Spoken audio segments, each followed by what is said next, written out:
nothing we will not go hear from this Buhari regime.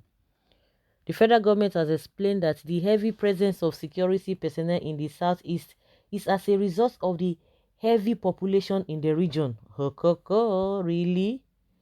The Inspector General of Police IGP Akali, while addressing newsmen after Friday's Security Council meeting, said the huge population in the southeast necessitates a corresponding heavy security presence, commenting on if there was special interest in the southeast that has made security agencies flood the area with personnel even in the midst of increasing rates of banditry in the north.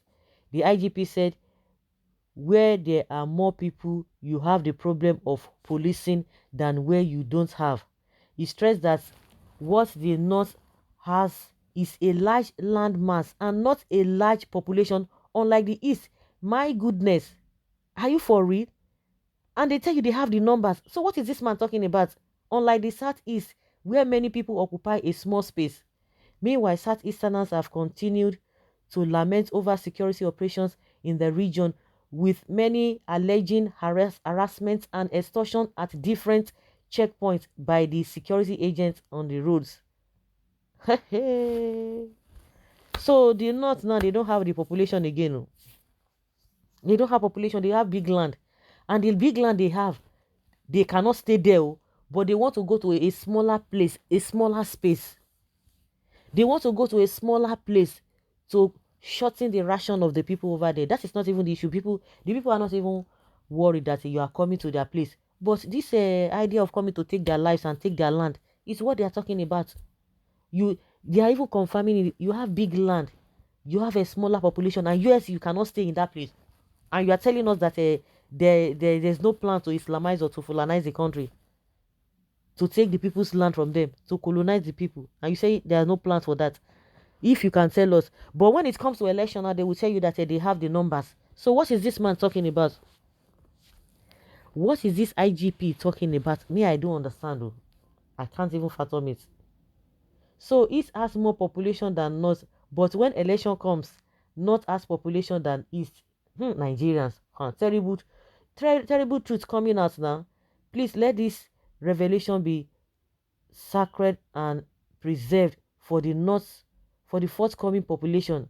Don't tell me the North is more populated because that have a bigger size of land than the East. Too. East has always been more populated than the North. Diseases, poor feeding, lack of hygiene, etc. will keep reducing the North population. Will you say this during census? I tire. Oh my God. Don't worry. Very soon it will come and tell you that it was quoted out of context. That it was not just a figurative speech. He will come and tell you that. Eh? Ah. These guys are their own worst enemies. They are. Oh my God. Mm. Can you imagine? Can you imagine what is coming out from this man's mouth? Can you say this during census? Abnormal and greedy people everywhere. IG is now saying that Igbos are populated more than the North. IG should try all the time to avoid complex statements. This one is political and not security statements. Now confirm that the northern assumed large land mass is unpopulated, but during census, unpopulated land mass suddenly turned in more population figures. The Fulani IG of police should stop deceiving himself. Whatever has a beginning has an end. Fulani police, DSS, army, occupation of Southeast could someday come to an end. Come to an end. That therefore brings us to the fact that previous population census has always been manipulated to favor the few north against the south because of political advantage. Yes, now, Erufai told us that they have landmarks, and they are the same people who are moving in their numbers. They will heap them inside trailers and begin to dump them in all other states of the country, dumping them, and they will tell you they have food, they can feed the whole of Southeast. No sense. Oh my God. If you are still in this country and you are hoping that this country will be better, and you can say, oh, forget it. Are you God? Forget. We know God. Oh, you think God is playing all those nonsense games that you guys are playing? You don't know that God is a principled God. You don't know that God is a principled God. You don't do the right thing and you expect God to. No, it does not work. It doesn't work that way. You don't know God. All of you are just saying, God, God, God, God, God, God. Why is it that God has not done what he to bring this country to the level it ought to be, to make this country great? Why is it God? Why is it that God has not done it? You think God is a goat that just does anything anyhow? If you don't do your part, you have responsibility to play. Once you do your own, he will do his own. According to a particular portion in the Bible, it say, "Come unto me, come near me. If you draw near me, I will draw near you." That was what he said. He said, if you draw near him, he will draw near you. If you ask, you will be given. He cannot just give you. You need to ask. It's not as if he does not have it. You need to do your own part. All this nonsense preaching heresy here and there. You have to be praying. We are praying. Pray. The prayer that you have been praying for God knows when. As some people now tell you that if not because of God, if not because of the prayer that people have been praying, it would have been worse. So what of those who are not praying? What of those who are not even talking about God? If you do the right thing and with God on your side, you will thrive. With God on your side, you will thrive. And I've said it is an added advantage. You do the right thing and you know God and you know him well and you do the right thing, forget it. It's simple arithmetic. You will be more advantageous than those who do not know God. That is, we should put that on ground. If you like, pray tonight in eternity. All those pastors that are telling you, be praying. You are not working. You just sit down 247 in church every day, prayer. You don't think of anything. Oh, prayer meeting, Tuesday this, Bible study, meeting of the youth, meeting of the women. Forget it.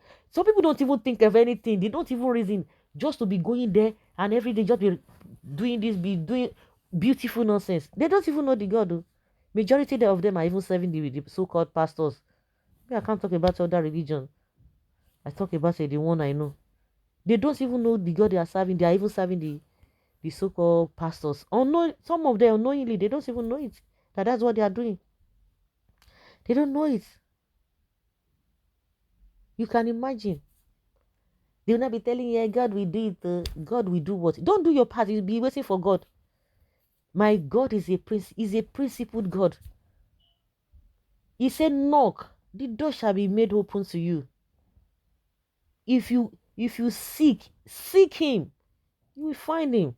If you don't seek him, he will just be there looking for you. You think God does not have power to change everybody to serve him? No, he has given you the open blank check. He has given you who you are going to serve, who you are going to follow. He has given you that open blanket. And you are telling us that God, they'll be praying. They know even, oh my God, it's irritating. The Bible says that those that know it, their God, they shall be strong and do exploits. Do you know your God? Do you know him? You think manna will fall from heaven? It will fall from heaven. It will not. If we don't do the right thing, if we claim that we are religious and we don't know God and we are not doing the right thing, nothing is going to work. But if you do the right thing and you do things rightly, believe you me, you will thrive more than other countries. We will thrive. But if we continue like this, thinking that we're not doing the right thing, nothing will happen. So coming back to the IGP vomiting rubbish. Very soon I will come out and tell you that he didn't say so. Just to justify their incompetence. They don't want to go to that place. Why coming to the Southeast? Oh my goodness, to Fiakwa for this kind of people.